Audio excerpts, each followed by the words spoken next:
Salve, salve meus amigos do canal Loteca da Sorte, Loteca da Sorte na área agora, nesse horário, por causa dos jogos da Copa do Brasil que ocorreram ontem e hoje. Então a gente preferiu acompanhar os jogos de ontem e hoje para poder fazer nossos palpites, nossas dicas, porque vai influenciar nos jogos no final de semana.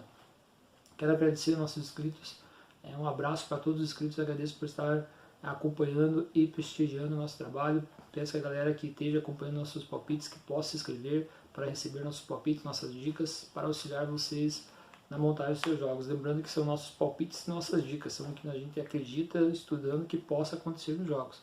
Então é mais para auxiliar vocês a montar os seus jogos. Vocês pegam nossos palpites, pegam palpites dos lotequeiros que passam no espetáculo de cada um e montam o seu jogo da melhor maneira, beleza, galera? E lembrando que nesse concurso 906 a gente vai ter a palavra secreta. Quem quiser concorrer a uma cota do nosso bilhete que a gente faz toda semana, simplesmente vê qual a palavra secreta e nos comentários escreve ela, beleza? E no último dia, no último jogo, quando a gente verificar que o nosso bilhete fez 13 ou 14, a gente vai fazer o sorteio da cota, beleza, galera? Então bora lá para os jogos. Primeiro jogo do concurso 906 vai ser Flamengo e São Paulo. O Flamengo acabou de jogar hoje pela Copa do Brasil, venceu o Atlético Paranaense por 1 a 0. E o São Paulo, jogando pela Sul-Americana contra o Lanús, perdeu de 3 a 2. Então o Flamengo ocupa a segunda posição, ele tem 10 vitórias, 5 empates e 3 derrotas. Enquanto o São Paulo é o quinto, ele tem 7 vitórias, 6 empates e 2 derrotas. Jogando em casa, o aproveitamento do Flamengo é 4 vitórias, 3 empates e 1 derrota apenas. E o São Paulo, jogando fora de casa, ele tem 2 vitórias, 3 empates e 2 derrotas. Então o São Paulo se tem empate e derrota, mas ele mais empata.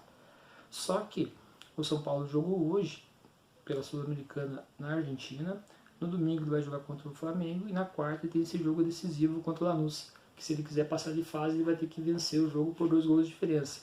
Então provavelmente ele vai estar jogando com o Flamengo pensando no jogo de quarta-feira, no resultado que vai ter que fazer. E o Flamengo venceu por 1 a 0 o Atlético hoje, e ele vai jogar jogou hoje pela Copa do Brasil, vai jogar domingo contra o São Paulo e só joga na quarta-feira em casa contra o Atlético. Então o Flamengo é a situação mais tranquila. E pela fase que está o Flamengo, a gente acredita na vitória do Flamengo. Então no jogo 1, Flamengo seco. No jogo 2, Confiança e Chape. O Confiança ocupa a 9ª colocação. Ele tem 6 vitórias, 7 empates e 5 derrotas. Enquanto a Chape é o primeiro colocado da Série B. Tem 10 vitórias, 7 empates e 1 derrota apenas. O Confiança, jogando em casa, ele tem 4 vitórias, 4 empates e nenhuma derrota. Então em casa a Confiança é bem forte, ele não perdeu ainda. Enquanto a Chape, jogando fora, ela tem 4 vitórias e 4 empates e 1 derrota. Então a Chape é o primeiro colocado da Série B e tem um desempenho parecido com o Confiança jogando fora de casa. Então esse jogo aqui vai ser o primeiro duplo do canal, beleza? Lembrando que vamos jogar com 3 duplos, por estar acumulado o concurso. Confiança e Chape, vamos jogar no duplo fechado na Chape, vitória da Chape ou empate, beleza? No jogo 2, então, primeiro duplo do canal. No jogo 3, jogo difícil, Botafogo e Ceará. O Botafogo do Rio de Janeiro, ele ocupa a 16ª posição, enquanto o Ceará é o 10º. O Botafogo, ele tem 3 vitórias, 10 empates e 4 derrotas. Ele jogou terça-feira pela Copa do Brasil, jogou com o Cuiabá, perdeu por 1 a 0. Agora ele vai jogar no sábado contra o Ceará, e vai jogar na terça-feira contra o Cuiabá, precisando da vitória, para poder passar de fase. E a Copa do Brasil, lembrando que paga bem para os times que passam de fase. Então, provavelmente, esse jogo contra o Cuiabá, contra o Ceará, o Botafogo vai com um time misto, porque ele jogou hoje contra o Cuiabá, agora vai jogar sábado contra o Ceará, e daí terça-feira tem o Cuiabá, em Cuiabá, vai ter que ir para Cuiabá. E o jogo é decisivo para eles. Então, provavelmente, o Botafogo pode ir com um time misto jogar contra o Ceará. E o Ceará jogou hoje pela Copa do Brasil, empatou com o Santos, 0 a 0. Vai jogar com o Botafogo no Rio de Janeiro e depois joga na Copa do Brasil com o Santos em casa. Então, para o Ceará a situação está um pouquinho menos pior, porque ele empatou de 0 a 0. Então, esse jogo vai ser bem equilibrado. O Ceará vai ter um pouquinho mais de vantagem por ter um jogo só na quarta-feira, enquanto o Botafogo joga na terça. Então, nesse jogo, no jogo 3, nós vamos jogar no empate seco. Tendo visto que o Botafogo jogando fora e jogando em casa como mandante, ele tem 2 vitórias, 4 empates e 3 derrotas. Enquanto o Ceará jogando como visitante, ele só venceu uma vez, empatou 2 e perdeu 5.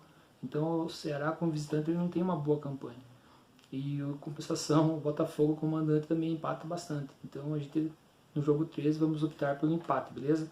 Mas quem quiser jogar com duplo, eu acredito que jogando na vitória do Ceará, o empate é uma boa dica, beleza? No jogo 4, Corinthians e Internacional. O Corinthians acabou de jogar com o América Mineiro pela Copa do Brasil, finalizou o jogo agora há pouco, perdeu por 1-0. Então o Corinthians jogou hoje, né, pela Copa do Brasil, perdeu para o América Mineiro de 1-0. Vai jogar no sábado contra o Inter e joga na quarta de novo contra o América. E o Corinthians ocupa a 13ª posição. O Corinthians tem 5 vitórias, 6 empates e 7 derrotas. O Internacional é o primeiro colocado do Campeonato Brasileiro, tem 10 vitórias, 5 empates e 3 derrotas. Ele jogou pela Copa do Brasil hoje com o Atlético de Goiás, venceu por 2-1. Vai jogar sábado contra o Corinthians e já joga na terça-feira pela Copa do Brasil novamente com o Atlético de Goiás. Só que o Inter está mais sossegado, porque ele venceu esse jogo. Então ele vai mais tranquilo jogar contra o Corinthians agora no sábado. E como o time do Inter está em primeiro lugar, é favorito, vejamos aqui ó, o Internacional jogando fora de casa, ele tem 4 vitórias, 2 empates e 3 derrotas. Então ele ganha ou perde. O Corinthians jogando em casa, ele tem 2 vitórias, 4 empates e 2 derrotas. Nesse jogo, por o Corinthians estar pensando no jogo de quarta-feira contra o América, e o Corinthians não tem peça de reposição, a gente viu o jogo hoje, foi bem complicado o jogo do Corinthians, ele não mexe, mas o time não evolui. Nós acreditamos na vitória do Inter, então no jogo 4 vamos jogar de Inter seco. Quem tiver dinheiro para gastar, um duplo fechado no Inter, acho que amarra o ponto, beleza galera? Vamos para o jogo 5, Operário e Botafogo de Ribeirão Preto. Jogo complicadinho também da Série B. O Operário é o 12º colocado, vai jogar com o Botafogo que é o 19º. O Operário tem 5 vitórias, 7 empates e 6 derrotas, enquanto o Botafogo tem 5 vitórias, 2 empates e 11 derrotas. Então o Botafogo, né, ele ganha ou perde, e o Operário ele empata bastante. Jogando em casa, o Operário tem 3 vitórias, 3 empates e 2 derrotas. O Botafogo jogando como visitante, ele tem 2 vitórias, 1 empate e 6 derrotas. Então o Botafogo de São Paulo ou ele ganha ou ele perde. Então nesse jogo, no jogo 5, vai ser o nosso segundo duplo, beleza? No jogo 5 vamos jogar de duplo aberto, ou vitória do Operário ou vitória do Botafogo de São Paulo, beleza? No jogo 6, Coritiba e Atlético de Goiás. O Coritiba é o 19º, ele tem 4 vitórias, 4 empates e 10 derrotas. Enquanto o Atlético de Goiás é o 11º, com 5 vitórias, 7 empates e 6 derrotas. O Atlético de Goiás jogou hoje pela Copa do Brasil, né? Jogou contra o Inter, perdeu de 2-1. Ele vai jogar sábado contra o Coritiba, em Curitiba, e tem que jogar na terça-feira, vai para o Rio Grande do Sul, jogar contra o Inter precisando da vitória, precisando fazer um gol no mínimo. Então, com certeza, o Atlético de Goiás, ele não vai com o time completo jogar contra o Curitiba, viajar até Curitiba de Goiás, depois viajar para o Rio Grande do Sul e precisando fazer resultado. Provavelmente vai poupar algumas peças. O Curitiba, que está em penúltimo lugar, só está na frente do Goiás, desesperado para sair da degola, que vai fazer? Vai para cima. E vamos acreditar na vitória do Curitiba. Então no jogo 6, Curitiba seco. Lembrando que o Curitiba jogando em casa, ele tem 2 vitórias, 2 empates e 4 derrotas. E o Atlético de Goiás jogando fora de casa, ele tem 3 vitórias, 3 empates e 3 derrotas. Só que pesa o jogo da Copa do Brasil. A Copa do Brasil paga bem, então acreditamos que o Atlético de Goiás vai valorizar esse jogo, e por ser na terça-feira essas viagens, provavelmente ele vai poupar alguns jogadores. Então o Curitiba vai ter grandes chances de somar ponto. E o Curitiba não é bobo nem nada, precisa somar ponto, está lá embaixo na tabela, provavelmente o Coxa vai vencer, beleza? Então no jogo 6, Curitiba seco. No jogo 7, Fortaleza e Fluminense. Talvez um jogo que eu acho um dos mais difíceis da grade, porque o Fortaleza é o 8º colocado e o Fluminense é o 4º. O Fortaleza tem 6 vitórias, 6 empates e 4 derrotas. Enquanto o Fluminense, que é o 4º, tem 8 vitórias, 5 empates e 5 derrotas. Então o jogo, a número de vitórias e empates e derrotas é um pouco parecido entre os dois clubes. Só que tem um ponto bem interessante aqui. O Fortaleza, que está em 8º lugar, ele vem de 11 jogos sem perder. Então, ou ele ganha ou ele empata. Ele está nesse ciclo de 11 jogos sem perder nenhum jogo. E o Fluminense está a 7 jogos sem perder. Então, esse jogo é bem equilibrado. Eu acho que é um dos jogos mais difíceis aí da grade, um dos mais difíceis, o jogo 7. E verificando aqui que o Fortaleza, quando joga como mandante, ele tem 5 vitórias, 2 empates e 1 derrota. E o Fluminense, quando joga como visitante, ele tem 2 vitórias, 2 empates e 4 derrotas. Então o Fluminense perde um pouco mais. Mas esse jogo vai ser muito equilibrado. Como ninguém vai querer perder essa sequência de resultados positivos, nós acreditamos que vai ser um jogo bem equilibrado. Então nesse jogo 7, acreditamos em um empate. Quem tiver verba, quiser investir um pouco mais, acho que um duplo fechado no Fortaleza, eu acho que é interessante. Mas nós vamos jogar com o empate. Fortaleza e Fluminense, empate seco. No jogo 8, CSA e Náutico, Série B também. O CSA ocupa a 8ª posição, enquanto o Náutico é o 16º. O CSA tem 7 vitórias, 4 empates e 7 derrotas. O Náutico, ele é o 16º, ele tem 4 vitórias, 7 empates e 6 derrotas. Jogando em casa, o CSA tem 6 vitórias, 1 empate e 2 derrotas.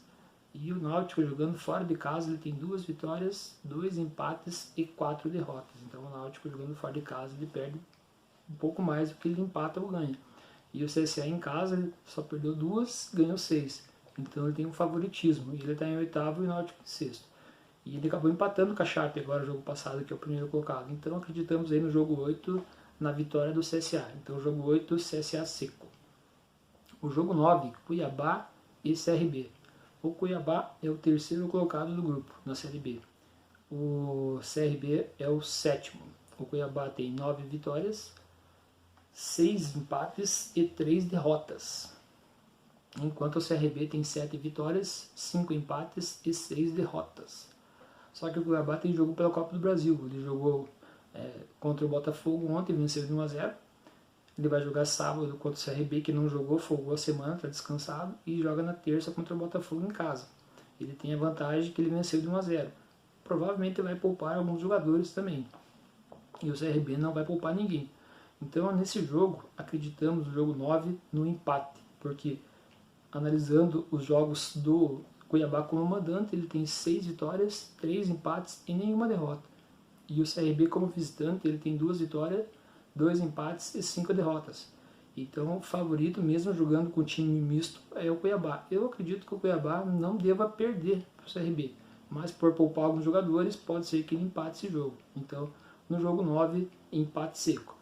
Para amarrar o ponto, eu acredito ali que na vitória do Cuiabá o empate seria interessante. Mas vamos ver o que vai dar. Nós no canal, no jogo 9, vamos jogar empate seco. No jogo 10, Sport e Atlético Paranaense. O Sport ocupa a 12ª colocação. Ele tem 6 vitórias, 3 empates e 9 derrotas. Enquanto o Atlético Paranaense é o 18º. Ele tem 6 vitórias, 3 empates e 9 derrotas. O Atlético Paranaense jogou hoje pela Copa do Brasil, perdeu para o Flamengo de 1-0. Ele vai jogar domingo contra o Sport e joga na quarta contra o Flamengo novamente, no Rio de Janeiro. Então, provavelmente o Atlético também vai estar pensando no jogo de quarta. Pode ser que influencie, né, nesse jogo contra o Sport. Vai ter que viajar para jogar contra o Sport. O Sport, jogando em casa, ele tem 4 vitórias, nenhum empate e 4 derrotas. Ou ele ganha ou ele perde em casa. Em compensação, o Atlético, quando joga como visitante, ele tem 1 vitória, 1 empate e 5 derrotas. Então, nesse jogo 10, vamos acreditar na vitória do Sport. Então, no jogo 10, Sport seco. No jogo 11, Santos e Bahia. O Santos ocupa a 6ª colocação. Ele tem 7 vitórias, 6 empates e 5 derrotas. Enquanto o Bahia é o 14º. Ele tem 5 vitórias, 4 empates e 8 derrotas. O Santos jogou na Copa do Brasil hoje, empatou com o Ceará 0-0. Ele joga domingo contra o Bahia e joga na quarta-feira contra o Ceará. O Bahia tem jogo pela Sul-Americana, vai jogar amanhã, quinta-feira, quinta-noite. Vai jogar fora. Depois ele vem jogar domingo contra o Santos e joga na quinta-feira. Pode ser que o jogo de quinta ele tenha 2 dias para se recuperar, o time esteja um pouco mais cansado e isso favoreça o Santos. O Santos é o 6º, o Bahia é o 14º. Jogando em casa, acreditamos que o Santos precisa da vitória para manter na classificação do grupo de cima. Então a gente acredita na vitória do Santos. Nesse jogo, Santos seco. No jogo, lembrando que a palavra secreta é hashtag tamo junto, beleza? Então ali para concorrer a uma cota do nosso bilhete, se ele for premiado, você tem que escrever nos comentários hashtag tamo junto. O 12º jogo, Goiás e Vasco. Talvez um jogo mais complicado também da grade, porque o Goiás é o último, o Vasco é o 17º. Venceu hoje jogando fora na Sul-Americana por 1-0, foi expulso o jogador. Ele joga domingo com o Goiás e joga na quarta-feira novamente contra esse time que ele joga na Sul-Americana. Enquanto o Goiás não tem nenhum jogo, está mais descansado. Só que o Goiás está nessa draga danada, ele está em último, ele tem 2 vitórias, 5 empates e 9 derrotas. Enquanto o Vasco, o 17º, tem 5 vitórias, 3 empates e 8 derrotas. Jogando como mandante, o Goiás tem 2 vitórias, 2 empates e 4 derrotas. O Vasco, jogando como visitante, venceu só 2 jogos, empatou 1 e perdeu 5. Então o Vasco não tem um aproveitamento muito bom jogando fora de casa. Então, devido a isso, os dois times aí, o Goiás precisando da vitória e o Vasco também está ali na zona de rebaixamento, o jogo, 2 times equilibrados, acreditamos no empate seco nesse jogo, em 12º jogo, Goiás e Vasco, empate seco. O 13º jogo aí da grade, Palmeiras e Atlético Mineiro. Esse também é um dos jogos que eu acredito que também vai ser bem complicado. Então nesse jogo nós vamos jogar nosso terceiro duplo, beleza? Então o Palmeiras ocupa a 7ª posição, ele tem 6 vitórias, 7 empates e 4 derrotas. Enquanto o Atlético Mineiro, ele é o terceiro colocado, ele tem 10 vitórias, 2 empates e 5 derrotas. Jogando em casa, o Palmeiras tem 2 vitórias, 4 empates e 2 derrotas. O Atlético Mineiro, jogando como visitante, ele tem 3 vitórias, 0 empates e 5 derrotas. Então ou ele ganha ou perde como visitante. Então nesse jogo aí, e lembrando que o Palmeiras joga pela Copa do Brasil com o Bragantino amanhã, e segunda-feira ele joga o jogo contra o Atlético Mineiro, e na quinta pela Copa do Brasil novamente. Então nesse jogo aqui a gente acredita que a gente vai jogar um duplo aberto, ou vitória do Palmeiras ou vitória do Atlético Mineiro, beleza? No jogo, 14º jogo, o último, Grêmio e Bragantino, o Grêmio ocupa a 9ª posição, o Bragantino 15º. O Grêmio ele tem 5 vitórias, 9 empates e 3 derrotas, enquanto o Bragantino 15º, com 4 vitórias, 7 empates e 7 derrotas. Jogando em casa, o Grêmio tem aproveitamento de 3 vitórias, 4 empates e 1 derrota. Perdeu um jogo só em casa. Enquanto o Bragantino, jogando como visitante, ele não venceu nenhum jogo, empatou 5 e perdeu 4. Então o aproveitamento é bem ruim do Bragantino como visitante. O Grêmio joga amanhã pela Copa do Brasil com o Juventude, e joga na segunda com o Bragantino e joga na quinta. Então acredito que não vai influenciar na escalação do técnico do Grêmio. O Bragantino joga amanhã com o Palmeiras, joga na segunda contra o Grêmio e na quinta contra o Palmeiras. Não vai influenciar. Mas pelo Grêmio jogar em casa e estar em 9º, o Bragantino 15º e o Bragantino não vencer nenhum jogo como visitante, acreditamos na vitória do Grêmio. Se quiser amarrar o jogo ali, acredito que um duplo fechado no Grêmio seria interessante, mas a gente vai jogar aí na vitória do Grêmio. Beleza, galera? Desculpe o canal, os palpites de que ficaram um pouco longos, a gente tem que fazer alguns comentários, mas que são bem relevantes. Espero que o pessoal goste, dê uma olhadinha no nosso vídeo e espero que auxilie vocês na hora de fazer seus jogos. Beleza, galera? E boa sorte e tamo junto!